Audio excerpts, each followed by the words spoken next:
Rádio Rio de Janeiro, a emissora da Fraternidade, passa a apresentar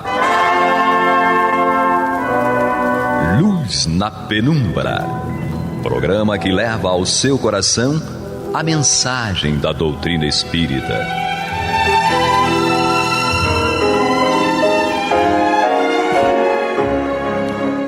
E com vocês, André Afonso Monteiro, para o estudo do livro A Gênese, da obra codificada por Allan Kardec. Olá, amigo ouvinte internauta da Rádio Rio de Janeiro, a emissora da Fraternidade, a rádio que toda a família pode ouvir, programa Luz na Penumbra, estudo da obra A Gênese, comigo André Afonso Monteiro, Maria de Fátima Miranda Vasconcelos. Que Jesus nos conduza. Ela que cortou o café da sua vida. Isso. E o Eduardo fatiou. Isso. Mas vamos explicar, gente. A gente já expliquei. Ela comprou uma faca Tramontina. Corte fino. Corte fino. Ela pega do bule, antes de cair no copo, ela passa na faca. Então ela cortou o café. Vou explicar. Muito bem. Mas vamos aqui então, com café ou sem café, retornar o nosso estudo, capítulo 1 da obra A Gênese, Fundamentos da Revelação Espírita, item 43. E nós conversávamos sobre esse capítulo no programa passado e vimos como é que Kardec foi ali tangenciando, né, por diversas questões, falando da religião, filosofia, evangelho. Agora, nessa última parte, ele entra nessa questão consoladora do Evangelho e como o Espiritismo, na verdade, não derroga a Cristo, e, na verdade, muito pelo contrário. Ele vem fortalecer cada vez mais a moral e a filosofia cristã. Então, diz aqui em Kardec, no item 43, se a esses resultados junta-se a prodigiosa rapidez da propagação do Espiritismo, apesar de tudo o que se faz para derrubá-lo, não se poderá negar que a sua vinda seja providencial, visto como ele triunfa de todas as forças e de toda a má vontade humana. Nossa, que interessante, hein? E diz que mesmo diante de todos os problemas, mesmo diante daqueles detratores, né, que pensavam em derrubar, tinham a ideia de derrubar a ideia da doutrina espírita, a mensagem, e ainda com a nossa má vontade, né? Que eu acho que é o pior de tudo que ele coloca aqui, ó. Com a má vontade humana. Ele triunfou de uma forma prodigiosa, ou melhor dizendo, prodigiosa rapidez da propagação do Espiritismo. Ou seja, quando é um projeto universal, é um projeto de Deus, não há como o ser humano bloquear ou obstar. Lá na Lei de Progresso, os espíritos respondem isso a Kardec, né? É possível um homem atrapalhar ou atrasar a doutrina? Ele diz que não. Que na verdade a gente pode até dar uma atrasadinha, mas que essa força não tem como a gente obstar, não tem como a gente bloquear. Aqui bem o mal. Sobre isso. Não temos como. A gente pode até atrapalhar um pouquinho, mas a gente não tem como deter a lei do progresso, né, Miranda? Não. Por isso que é lei do progresso, não é? Não tem como. Cada um de nós pode até ficar estagnado dentro das nossas limitações e condições próprias, mas no todo não tem como. É que eu anotei um negócio aqui, Eduardo. Pegou pode já? Pode pegar. Eduardo tá... Deixa ele. Eu tô pegando com ele ela tá aqui. fatiando meu café. Tá fatiando o teu café, cortei, né? e ele tá fatiando. Tô pegando aqui a... Não é? Tá com um olho no galo, um olho no padre e outro na missa. Na realidade, o próprio Kardec, ele coloca para nós, com os homens, ou apesar dos homens, o Espiritismo vai cumprir a sua missão promessa, dele, a sua missão. A missão dele. E não fiquemos nós daquela de, mas não for agora, daqui a pouco vem outra coisa, não. Olha, o Espiritismo é base lá. Assim como o Decálogo foi base para a construção da lei de amor, que Jesus trouxe, não é? Que foi justamente a base para a promessa do novo Consolador, que é o Espiritismo vai ser a base sem a qual não alçaremos voos, não. Porque eu já tive a oportunidade de ouvir um companheiro falar assim, mas daqui a pouco vem uma outra revelação que vai facilitar. Gente, mais fácil do que o Espiritismo? Aí só se desenhar, entendeu? Né? Porque ser espírita não é fácil. Não, realmente, porque você colocar no cotidiano do seu íntimo, tudo que o Espiritismo ensina não é fácil. Então, ser espírita não é fácil. Não. Mas o Espiritismo não é difícil. Porque ele, olha, mastiga, vai lá na origem. Cada um vai compreender no seu nível de maturidade, mas se tiver boa vontade, eu digo assim, porque quando eu comecei a estudar a doutrina espírita, eu tive a oportunidade de acompanhar o estudo do livro, aquele do André Luiz, bem difícil. Mecanismos da mediunidade. E o outro?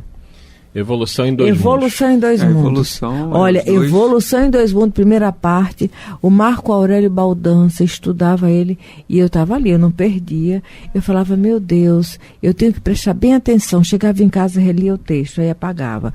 Mas olha, hoje, aí depois ouvindo do Dr. Jorge André falando tal, hoje eu não tenho um mergulho muito profundo naquele livro ainda, mas eu já sei do que se trata, eu já consigo fazer uma correlação com uma outra obra, já consigo ir nele, pegar material de estudo para complementar uma ideia, entendeu? Porque as pessoas tiveram que mastigá-lo para a gente.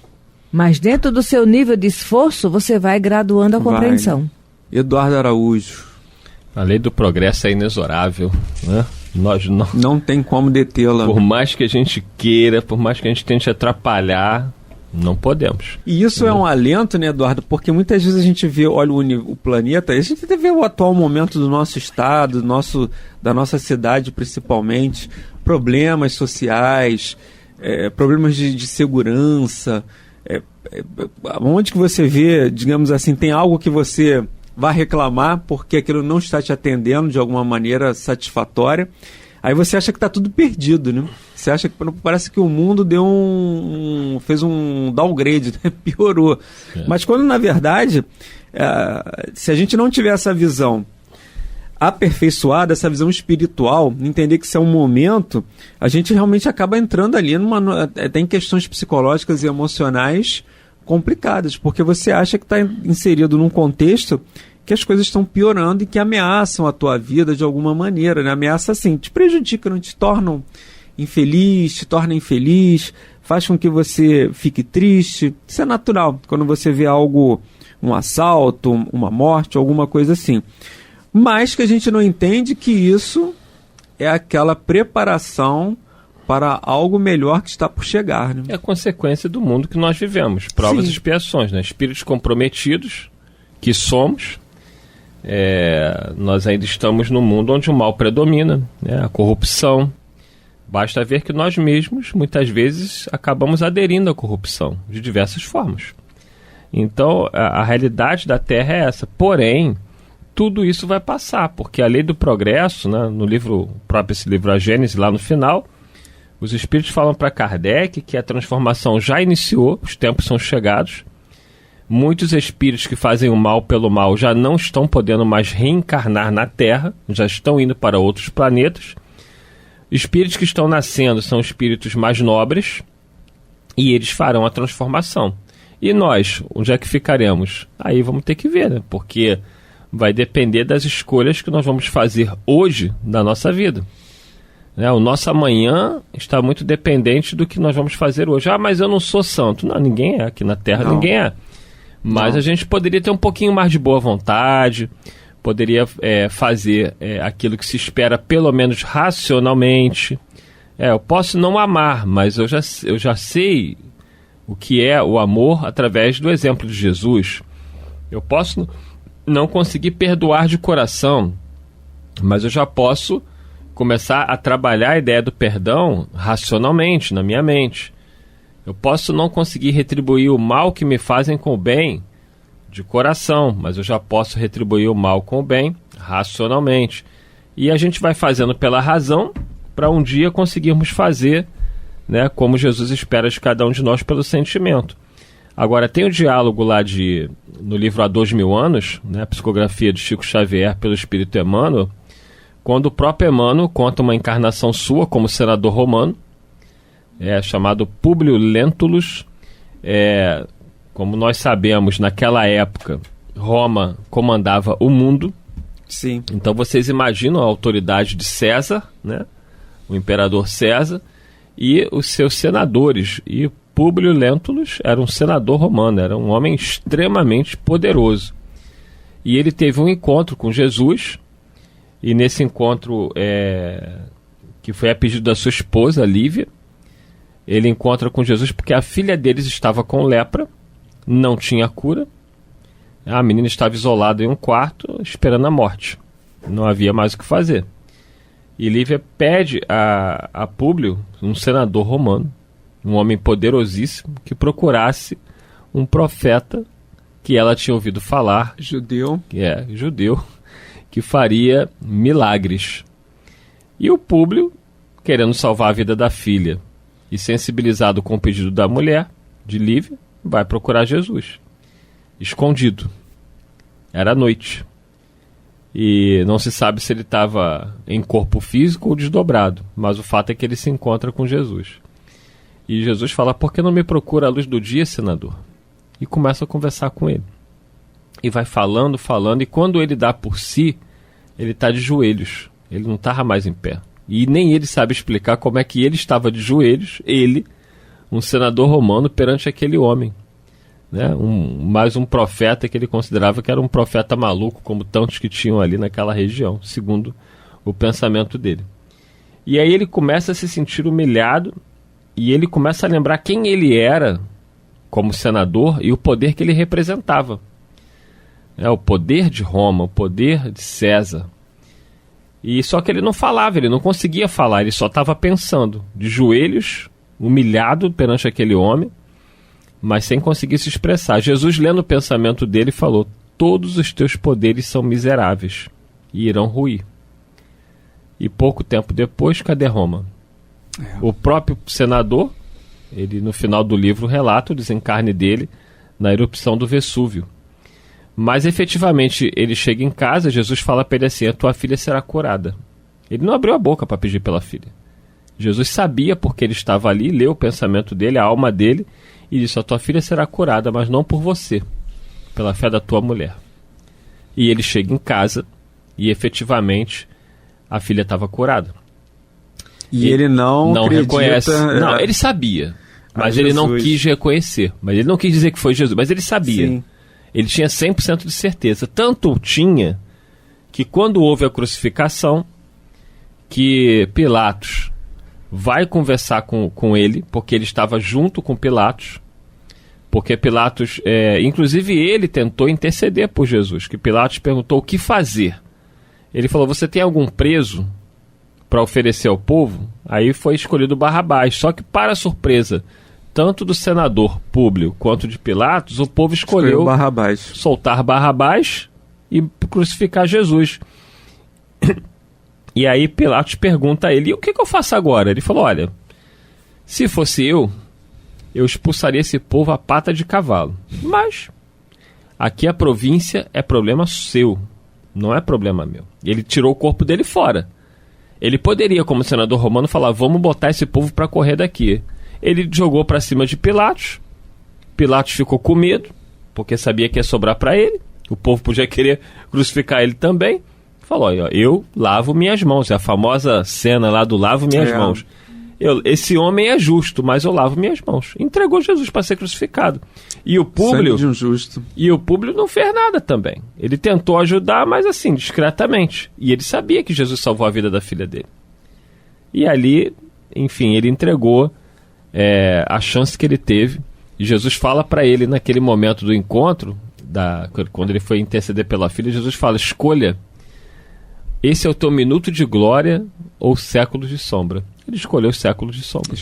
Ele fala sobre esse arrependimento, né, dessa escolha que ele teve. Ele escolheu séculos. Mas assim, não é fácil, né? Ele era um homem muito poderoso. Mas é o que Jesus disse: todos os teus poderes são miseráveis e irão ruir. E eu pergunto para o nosso ouvinte hoje: cadê Roma? O que restou do Coliseu? Está lá. Hoje é uma área turística lá para o povo ver, um lugar de tristes memórias. E tristes percepções também. Tristes percepções. Mas assim como Jesus falou para o senador romano que Roma iria ruir, todo esse império do mal que existe hoje na Terra, todo esse poder que parece que está concentrado na mão dos Estados Unidos, da Rússia, da China, das grandes potências europeias, vai mudar. Vai tudo ruir. Porque só a palavra do Cristo prevalecerá. Então, assim, daqui a alguns poucos séculos, a realidade da Terra estará transformada, a Terra já estará na regeneração. Essa é a questão consoladora, realmente. Aí as pessoas falam assim, daqui a alguns séculos eu não vou estar mais aqui. Reza para estar aqui. Reza para estar aqui. Porque se for para o mundo primitivo, aí vai dar ruim. Vai dar ruim, entendeu? Não tem máquina de lavar, não tem geladeira, não tem carro, não tem ar-condicionado. Não tem nada. Não tem repelente. E falar nada. Nisso, onde que está a Miranda, Eduardo? Foi cortar o café. Foi cortar o café dela? Foi cortar o café dela. Só pode. Ela sai que a gente nem vê, né? Nem vê, cara. Ela desaparece da cadeira. Ela tem o pó do pirlim-pim-pim, né? Ela desaparece da cadeira. Vamos lá, já que ela não quer estudar, vamos continuar aqui. Então, no item 44, Kardec diz: o número de aflitos é imenso. Portanto, não é de admirar que tanta gente acolha uma doutrina que consola, de preferência aquelas que desesperam, porque é aos deserdados, mais que aos felizes do mundo, que o Espiritismo se dirige. E aqui a gente se lembra mais uma vez da passagem de Jesus, né? Eu não vim para os sãos, eu vim para os doentes, para aqueles mais necessitados. O doente vê chegar o médico com maior satisfação que aquele que está bem de saúde. Ora, os aflitos são os doentes e o consolador é o médico. Interessante isso aqui, né? Ou seja, somos doentes essa doença que ele se refere é a doença da alma, né, Eduardo? Estamos doentes da alma com aflições, ou seja, questões psicológicas, questões emocionais, questões morais, e o Espiritismo é esse consolador, é esse médico, a casa espírita é o hospital que vai nos abrigar, que vai nos amparar, que vai nos socorrer e, acima de tudo, né, que vai sarar as nossas doenças espirituais. Você vê que todos nós podemos, digamos assim, e aí a gente não ficar alarmado com isso, mas a gente se reconhecer na condição de enfermidades espirituais que ainda possuímos e que precisamos do espiritismo, precisamos da casa espírita, do estudo, dos tratamentos, do esclarecimento, para que a gente possa, digamos assim, para que a gente possa buscar essa cura e reconhecer no espiritismo esse remédio, esse hospital. Às vezes eu fico verificando nessa nossa relação com o espiritismo, com a casa espírita, com a doutrina, com a codificação. Será que a gente tem essa noção de que o espiritismo é esse remédio para nós? É realmente essa cura? Ou a nossa relação ainda com o espiritismo é uma relação, apesar de já alguns anos, é uma relação superficial? É uma relação que a gente ainda não tem a verdadeira noção do que ela representa para nós. Às vezes eu penso, reflito sobre isso. Será que o espiritismo ainda está... essa relação com ele ainda é uma relação superficial? Eu ainda não consigo... alguma coisa efetivamente a gente mudou, mas será que a gente já poderia ter feito mais mudanças, mais renovações, mais esse processo aí de purificação, de progressão espiritual? Será que a gente poderia ter avançado mais? Eu me pergunto isso, é uma reflexão aqui que fica, né? A nossa relação com o espiritismo, a nossa relação com Kardec, com Jesus, com o Evangelho, até que ponto a gente está aprofundando esse relacionamento, né, Eduardo? Eu estava até aqui procurando, você está falando, né? É uma passagem que está no livro Paulo e Estevão, onde o Estevão tinha acabado de chegar na casa do Caminho, muito doente, né? Ele ainda era Gesiel naquela época, o nome dele era reconhecido como Gesiel, e ele foi cuidado, né, pelo apóstolo Pedro. Ele estava muito mal, e ele ficava delirando, né, naquela febre que ele estava, mas o delírio dele é até engraçado que um amigo fala assim: a gente quando está com febre, delirando, só fala besteira. O Estevão, ele delirava citando o Velho Testamento, né? E ele falava que a vinda do Messias. Só que ele não sabia que Jesus já tinha vindo e já tinha sido crucificado. E aí, quando ele melhora um pouquinho, ele começa a conversar com Pedro, né? E Pedro começa a tentar entender quem era aquele homem, né? Que mesmo com uma febre à beira da morte, falava tão bem do Velho Testamento, dos profetas, de Isaías, citava muito bem Isaías, um profundo conhecedor. E aí Pedro vai tomando ciência de quem era o Gesiel, que depois viria a se chamar Estevão, aí ele pergunta sobre o Messias, e Pedro fala que o Messias já tinha vindo. Ele fica muito surpreso, feliz, mas ao mesmo tempo Pedro diz: olha, mas ele foi crucificado. E ele ficou abaladíssimo quando ele contou todos os detalhes da crucificação do Cristo. Mas ele diz: mas Jesus ressuscitou, né? Jesus vive, continua ao nosso lado. Aí já foi um outro momento de emoção, e foi quando ele coloca nas mãos do Estevão umas anotações do apóstolo Levi sobre o Evangelho, e eram os pergaminhos. E aí o Estevão pega aquilo, né, segura entre as mãos, começa a ler algumas poucas páginas, e ele fala emocionado para Pedro assim: eu encontrei um tesouro, eu preciso analisar isso aqui com muita calma, porque eu encontrei um verdadeiro tesouro, que eram as palavras do Cristo. Se nós trouxéssemos, né, para a nossa vida esse tesouro que é a palavra do Cristo, agora retornando através da doutrina espírita, sem dúvida nenhuma nós iríamos mudar o curso da nossa vida, né? Nós iríamos verdadeiramente curar as nossas almas doentes, porque o remédio, o verdadeiro remédio para as nossas doenças morais, as nossas mazelas, é o Evangelho, né? A cura está no Evangelho, a cura está em nós conseguirmos trazer aquilo que Jesus nos ensinou, né? Aprendermos a amar, aprendermos a perdoar, e aí com certeza nós estaremos transformados, né? Essas aflições, essas doenças da alma que nós carregamos, é muita ansiedade, é muito medo, é muita insegurança, todos nós temos. Tudo isso vai ter curado. Sim. Então o remédio é o Evangelho, sem dúvida nenhuma, como o Estevão falou, que ele tinha encontrado um tesouro. Nós temos nas nossas mãos aqui um tesouro, só que nós não conseguimos trazê-lo para o nosso coração como Estevão já tinha naquele momento. E aí Kardec encerra aqui, Eduardo: aos que combatem o espiritismo, se querem que o abandonemos para segui-los, ofereçam-nos mais e melhor do que ele. Curem com maior segurança as feridas da alma. Deem mais consolações, mais satisfações ao coração, esperanças mais legítimas e maiores certezas. Façam do futuro um quadro mais racional, mais sedutor, porém não pensem em vencê-lo com a perspectiva do nada, com a alternativa das chamas do inferno ou da beata e inútil contemplação perpétua. E aí encerramos. Maria de Fátima Miranda desapareceu. Fez aí uma desintegração, né? Uma desmaterialização, enfim.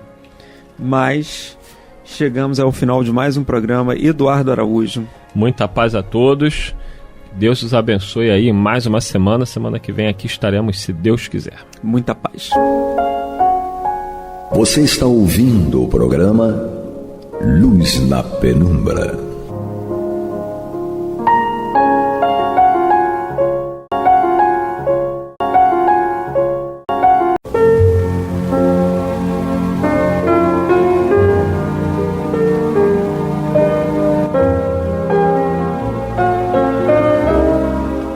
Rádio Rio de Janeiro está levando ao seu lar e ao seu coração a mensagem consoladora da doutrina espírita, através do programa Luz na Penumbra.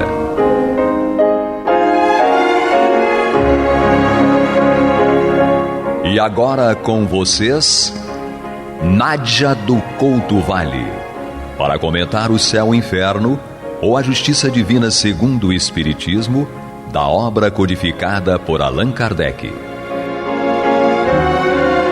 Amados e amadas ouvintes e internautas, que a paz de Jesus permaneça conosco, hoje e sempre. Damos continuidade ao estudo desta obra, O Céu e o Inferno, ou a Justiça Divina, segundo o Espiritismo.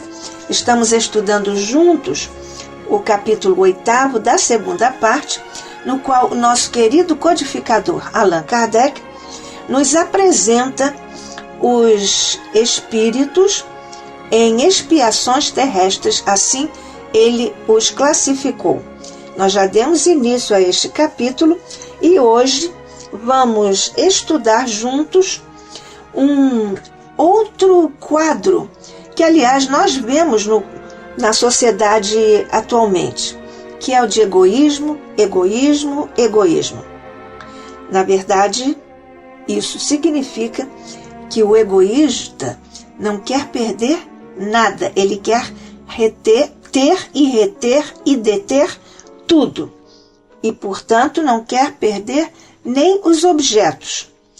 E, na verdade, do ponto de vista da educação, nós precisamos trabalhar a educação para a perda, desde tenra idade, ensinando o desapego às crianças e, claro, também aos jovens, e, se for necessário, geralmente também nós nos prepararmos e nos treinarmos, nos autoeducarmos num processo de autoeducação para a perda.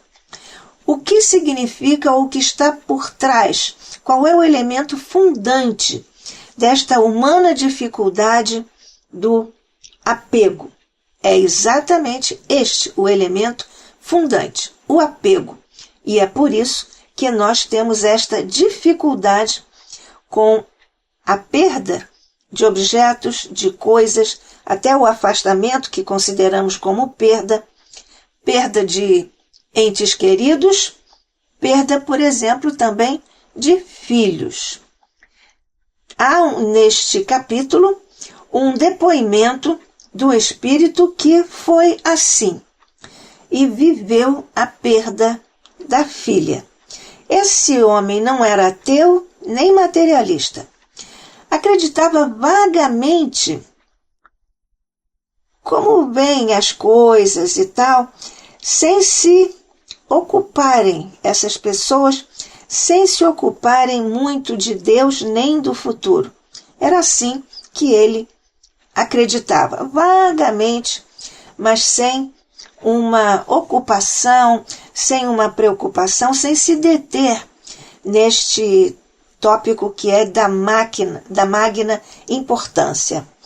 Então, ele não se ocupava muito de Deus nem do futuro, porque essas pessoas estão ou são, e ele era o caso, empolgados pelos interesses terrenos.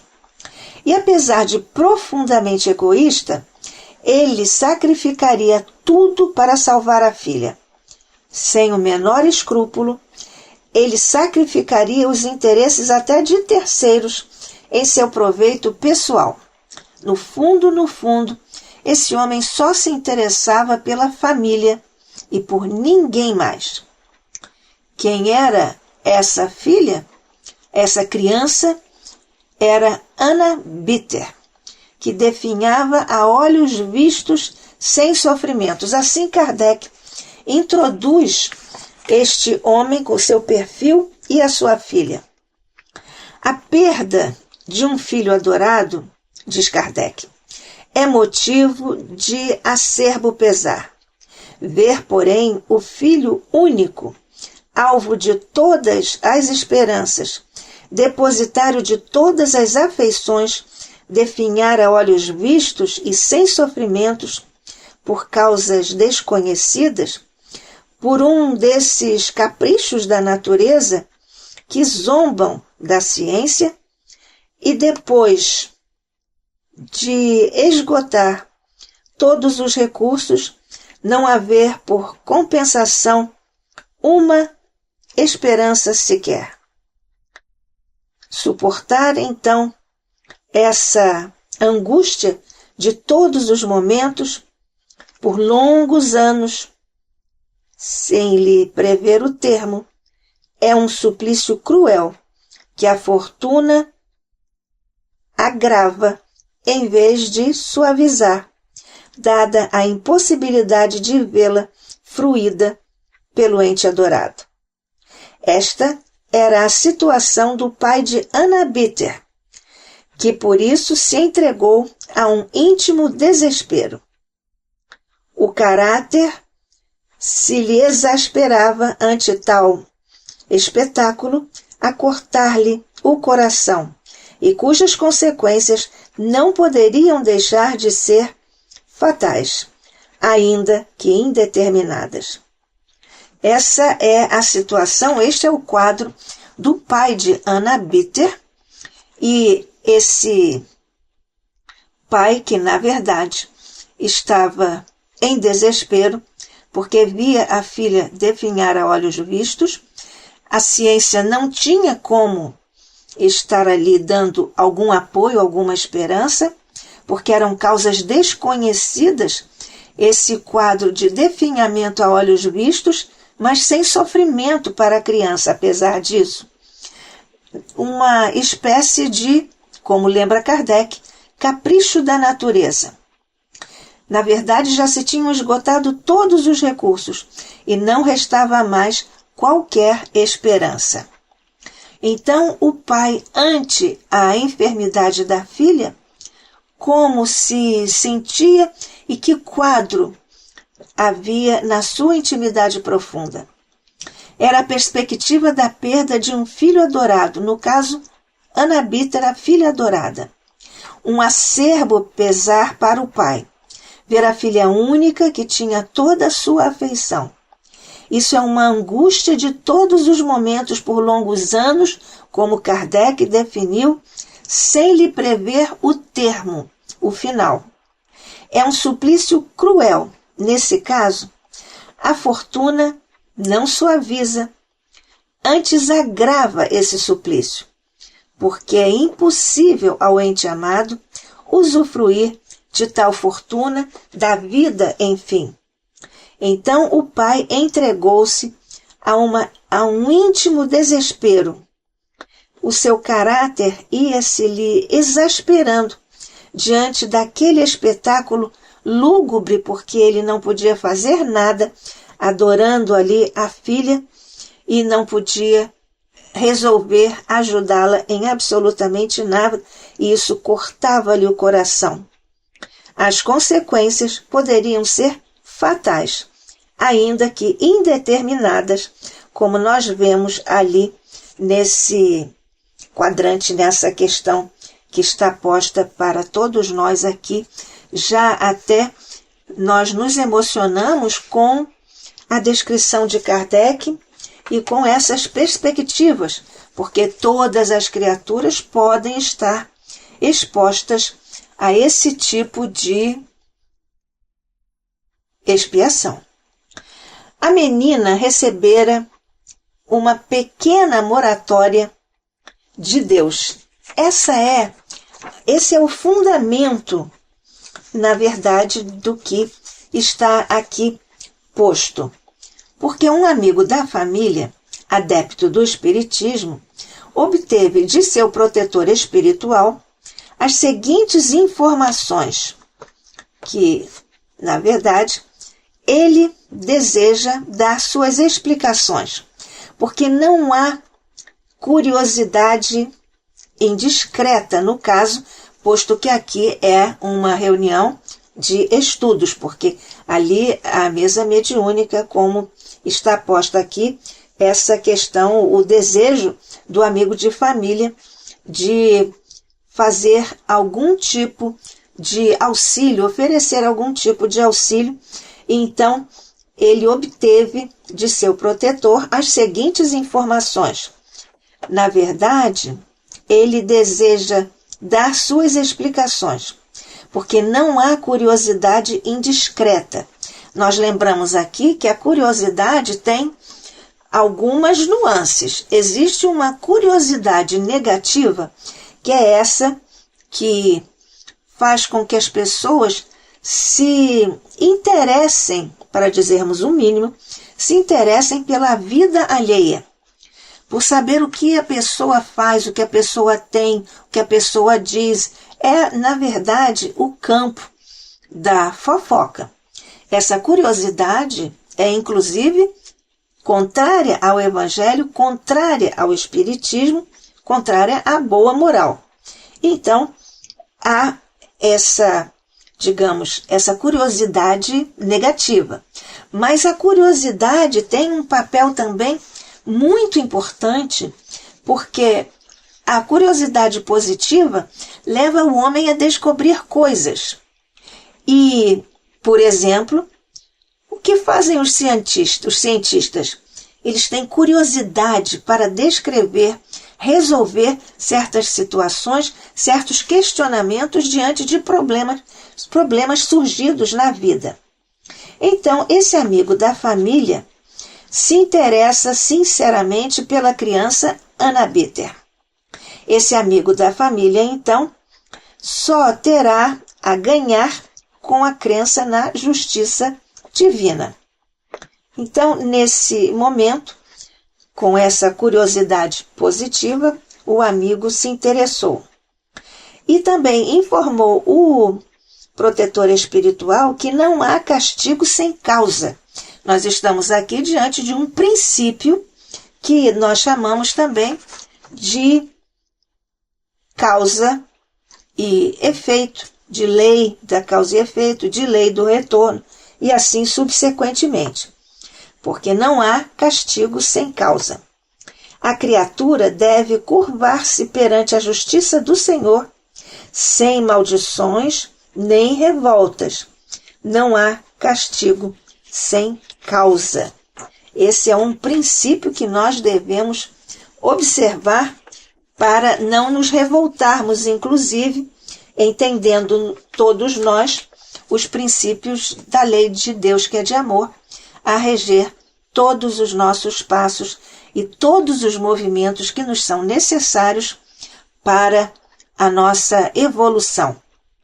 Neste momento, eu, Nádia do Couto Vale, e você, amigo, amiga, ouvinte, internauta, estamos estudando juntos aqui pela Rádio Rio de Janeiro, a emissora da Fraternidade, no programa Luz na Penumbra, este livro, e agora no capítulo 8º da segunda parte de O Céu e o Inferno, a Justiça Divina segundo o Espiritismo, estamos estudando o quadro de Anna Bitter, uma criança que estava definhando a olhos vistos, sem sofrimentos embora, mas por causas indeterminadas, de modo que o seu quadro de enfermidade não tinha solução, não tinha remédio. Esta menina, informa o amigo espiritual, o protetor espiritual, a menina Anna Bitter recebera pequena moratória de Deus, mas em breve regressaria à pátria espiritual, porque mereceu a divina compaixão. Aqui nós lembramos que moratória é uma possibilidade, está prevista na lei de Deus como uma dádiva, um reconhecimento, quase que um prêmio da misericórdia de Deus, do coração de Deus para com os seus filhos. Mas é claro que há que se ter merecimento para viver a moratória. E quanto a esse quadro do pai de Anna Bitter, nós já vimos e concluímos, evidentemente, que era um homem infeliz. Deus, então, pelo seu extremo egoísmo, Deus o puniu na sua única afeição mundana, que era sua filha. Porque nós vimos que ele era capaz de até prejudicar terceiros, já vimos isso, em seu proveito pessoal. E, evidentemente, faria absolutamente qualquer coisa para salvar a filha, pelo menos para amenizar aquele sofrimento ou prolongar a vida da filha. Por isso, Deus o puniu para que ele aprendesse na perda, primeiro na perspectiva da perda da filha e depois na perda propriamente dita da filha. Nós aqui estamos usando a perda da filha. Nós sabemos que nós não nos perdemos uns dos outros, mas como nos lembra a nossa querida mentora Joana de Ângeles, nós, com a desencarnação de um ente querido, é claro que nós perdemos a voz, perdemos o ouvido para nós nos desabafarmos, perdemos a presença física. São perdas que não são essência, mas são importantes quando estamos encarnados naturalmente. Então, Deus puniu o pai de Anna Bitter na sua única afeição mundana, que era a sua filha. Por quê? Porque o pai de Anna Bitter zombou da confiança e dos sentimentos das pessoas que o rodeavam. Então, ele zombava do sofrimento dos outros, dos sentimentos dos outros, e agora ele estava vivendo esses sentimentos porque a lei é de rebatimento. Ele zombou dos outros no sofrimento que os outros estavam atravessando, e ele zombava. Agora é ele quem padece esse sofrimento mesmo. Seu arrependimento, por momentos, tocou a Deus. E então, sua filha sobreviveu. Essa é a justificativa da moratória. Neste caso, que é uma situação muito delicada. Na obra de André Luiz, nós vemos que há uma cena belíssima, delicadíssima, em que uma netinha, uma criança, faz uma prece. E então ela consegue uma moratória para o ente querido dessa criança, da netinha. Então, o pai de Anna Bitter teve vislumbres de arrependimento por momentos, e isso tocou a Deus. Então Deus lhe concedeu uma moratória. Consequentemente, sua filha sobreviveu. Logo após, recebeu esta atenção divina. E o que fez ele, logo após receber esta atenção, esta misericórdia divina, a moratória para sua filha, que sobreviveu? O que fez ele? Veio a revolta. E nós vemos aqui que a revolta é uma situação muito grave do filho perante o pai, ou seja, de qualquer um de nós que somos filhos de Deus, perante Deus, nosso Pai. E sabemos que o castigo sempre acompanha a revolta. Sobre este assunto, nós temos, pela psicografia do nosso querido, inesquecível Francisco Cândido Xavier, a psicografia em sua obra Estante da Vida, pelo espírito Irmão X, que nós sabemos era Humberto de Campos, que passou a assinar-se espírito Irmão X. E então, no capítulo 9 de seu livro Estante da Vida, há uma lenda, toda uma história sobre, que é longa, um tanto longa aqui para detalharmos, mas a conclusão é a de que todo espírito, enquanto rebelado, não tem para si mesmo senão o azedume da queixa e a penúria do coração. Portanto, ele fica sem esses auxílios preciosos que todos nós recebemos quando estamos submissos, porque reconhecendo a grandeza do Pai. Então, nesse particular, nós vemos que, consideradas a situação e as circunstâncias, diz o protetor espiritual do amigo da família de Anna Bitter, o seguinte: ainda é felicidade ser punido neste mundo. E pede, esse protetor espiritual do amigo da família de Anna Bitter, e pede esse protetor espiritual que eles orem por Anna Bitter, para Anna Bitter. Orar para Anna Bitter, essa pobre criança, como o protetor espiritual se referiu a essa criança Anna Bitter. A menina vai desencarnar, disse o protetor espiritual.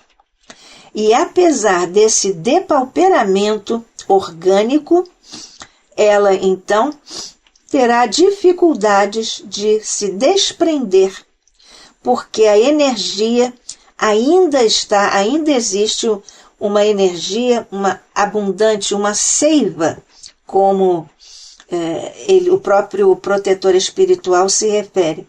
Por isso ela, apesar da moratória e tudo mais, ela ia ter, segundo a informação do protetor espiritual, ia ter dificuldade quando fosse desencarnar, estava chegada a hora, porque ela tinha um depauperamento orgânico, iria ter dificuldade de se desprender, porque ainda tinha em seu organismo energia, seiva abundante.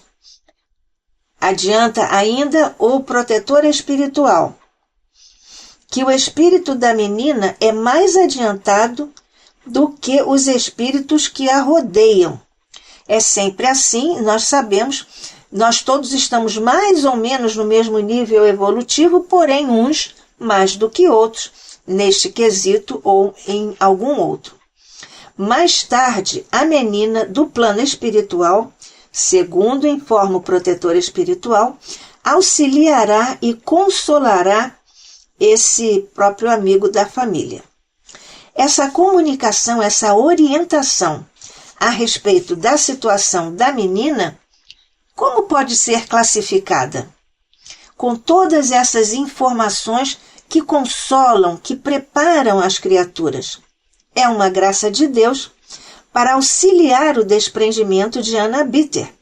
Portanto, todos esses informes têm o objetivo que nós podemos dizer, e é colocado aqui também, uma graça de Deus para auxiliar o desprendimento de Anna Bitter. Nesse particular, a menina, como era um espírito mais adiantado do que os espíritos familiares que a rodeavam, foi também por isso que ela recebeu a moratória. Na verdade, pelos dois motivos: o arrependimento do pai, que por momentos tocou a Deus, e naturalmente a condição, merecimento de Anna Bitter. Mas então essa graça de Deus foi oferecida para auxiliar o desprendimento de Anna Bitter. A rigor, nós estamos aqui vendo o quadro da menina, que é um quadro relativamente ameno, pelo menos ela não estava ali em sofrimentos. Nós vamos ver um pouquinho mais tarde o porquê ela estava ali enferma e sem sofrimentos, o que também é, de certa maneira, extraordinário, quase inexplicável, mas está explicado ao final desse nosso estudo. Então, o que aconteceu e como passou a se comportar o pai de Anna Bitter depois da desencarnação da sua menina, e então o pai de Anna Bitter iria expiar o insulamento, porque ele era egoísta. O egoísta fica isolado, ele quer sozinho, não quer e não se interessa mesmo por ninguém e por nada. Então é essa a situação, essa coloração triste do egoísta, o pai de Anna Bitter, depois da desencarnação de sua filha adorada, e é o que nós vamos continuar a estudar em nosso próximo encontro, sob as bênçãos, as luzes e o amor de Deus, de Jesus, de Maria e de todos os nossos amigos espirituais. Que a paz de Deus permaneça conosco hoje e sempre. Que assim seja.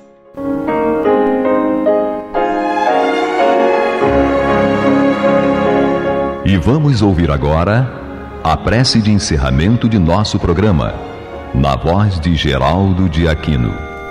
Jesus, dá-nos coragem para a luta, piedade para os insultos e misericórdia para as injustiças e ingratidões. Limpa nossa alma de inveja e ambições mesquinhas, de ódio e de vingança o nosso caminho.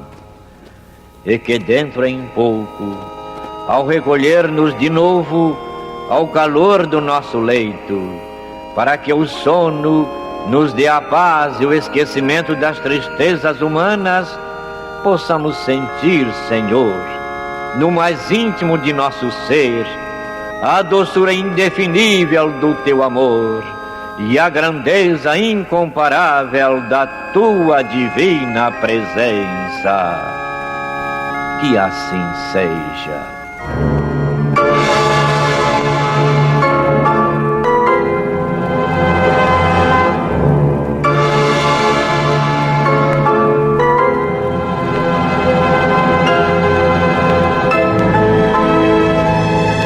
Acabamos de apresentar o programa Luz na Penumbra, que voltará a ser apresentado amanhã às 21 horas nesta emissora.